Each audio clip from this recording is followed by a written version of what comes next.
Nobody tells you when a relationship is over by posting a breakup announcement. Sometimes the receipts are already public. You just have to know where to look. And in this case, the information wasn't hiding in some leaked DM or some whisper from an anonymous insider. It was sitting right there on a government registry, available to literally anyone with an internet connection and the curiosity to check. And when someone actually did check, what they found raised questions that a certain corner of the internet has not been able to stop talking about. So let's back up and actually lay this out properly, because the full picture is more layered than people realize. Kenneth Petty has been on the sex offender registry for years.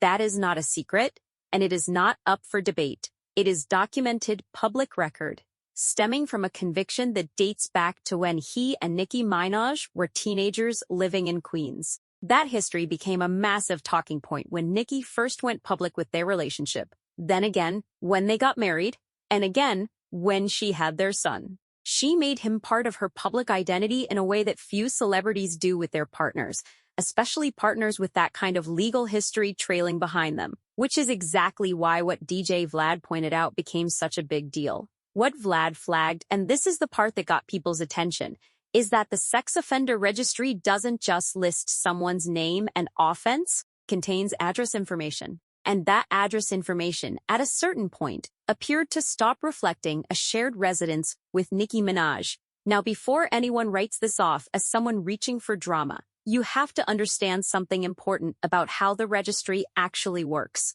This is not a voluntary system where you can update your information whenever it's convenient. Registered individuals are legally required to keep their address current. It is a legal obligation.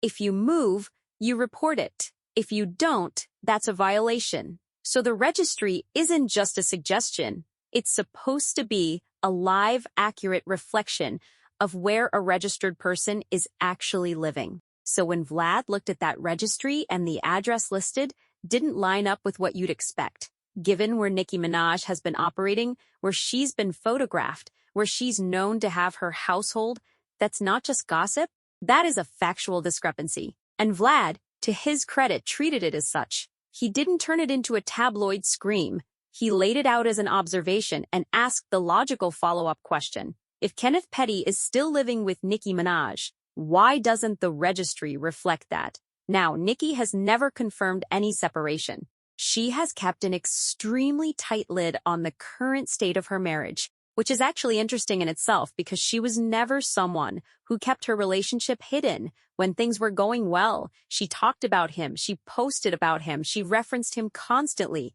So the shift from that level of openness to complete silence isn't just a stylistic change. It feels like something changed. Because when someone who made their relationship this central to their public persona suddenly goes quiet on it, that silence carries weight. And here's where the story takes another turn entirely. Because DJ Vlad didn't stop at the registry address. That was just the opening. He went further, and this is where things get genuinely complicated, and raised the possibility that Kenneth Petty may have gotten another woman pregnant. Let that sit for a moment. We are not talking about a recycled rumor that's been floating around since forever. We are talking about a specific claim being raised by someone who has spent years building relationships with people connected to the New York rap scene, who regularly sits down with people who actually know these circles from the inside. When Vlad says something has the appearance of being a certain kind of situation, he's typically working from a combination of what he's heard from connected people and what the public record is already showing.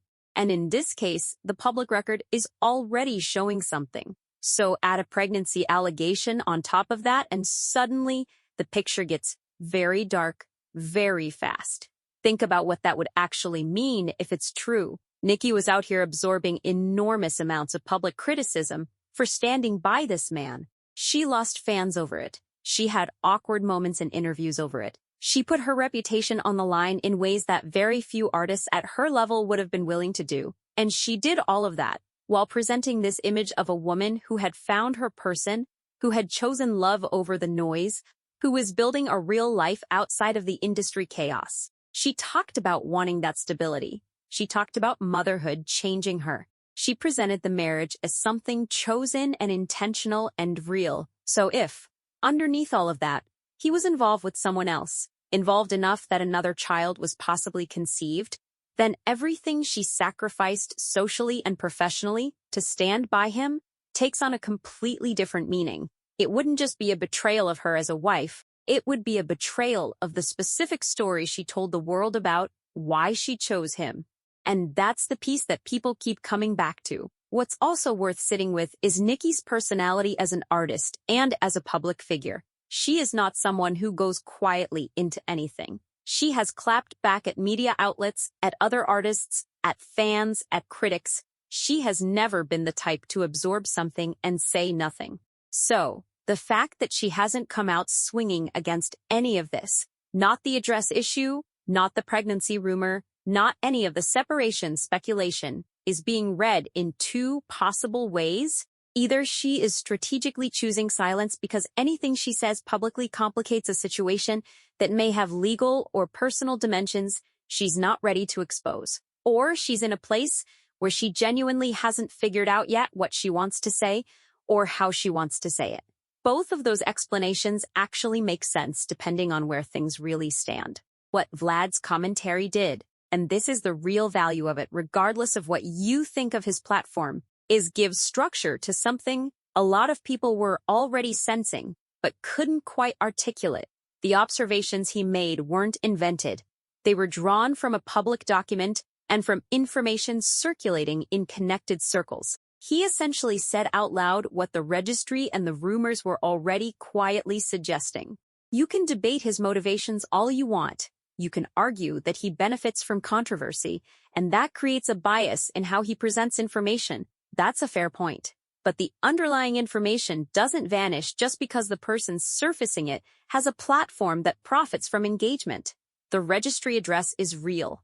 The legal requirement to keep it updated is real. And the pregnancy allegation, whether confirmed or not, is now part of the public conversation in a way it wasn't before he raised it. What makes this particular situation so hard to look away from is the combination of elements at play. You have a woman who is genuinely one of the most successful and recognizable artists alive, who went out of her way to make her relationship visible and meaningful to her audience, now going completely silent on that relationship.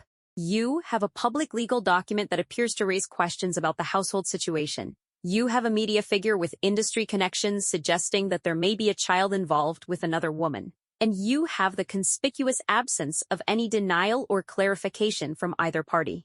That's a lot of smoke, for there to be absolutely no fire. The child question is the one that doesn't go away. Because if Kenneth Petty did father a child outside of this marriage, that is not something that stays quiet forever. Children exist, they grow up, people talk, and the woman involved has her own story, her own circumstances, her own reasons to eventually speak or not speak. Pregnancy allegation is the kind of claim that either gets disproven or eventually gets proven. There's rarely a permanent middle ground where it just disappears into nothing. And Nicki, for her part, already has a child with this man. Their son, who she has shielded from the public eye with a level of protectiveness that is actually striking even by celebrity standards. She has barely shown his face. She controls the narrative around him completely, which is her right as a mother. But it also means that if the marriage has genuinely broken down, the co-parenting situation that follows is going to be one of the most watched and most complicated celebrity family dynamics in recent memory. Because it doesn't just involve two famous people. It involves a registered sex offender, a potential outside child, and a woman who has a very specific and very public reputation to manage. Here's what the whole thing really comes down to. Nicki Minaj built a version of herself that included this relationship as a core piece of her story. She didn't just tolerate questions about it, she invited them. She put him front and center.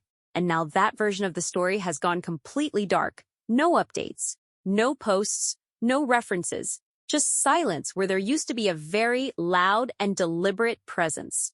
DJ Vlad looked at the public record, connected it to what he was hearing, and asked the question everyone else was tiptoeing around, whether he's right about all of it, some of it, or none of it will eventually come out, because these things always do. A government registry doesn't lie.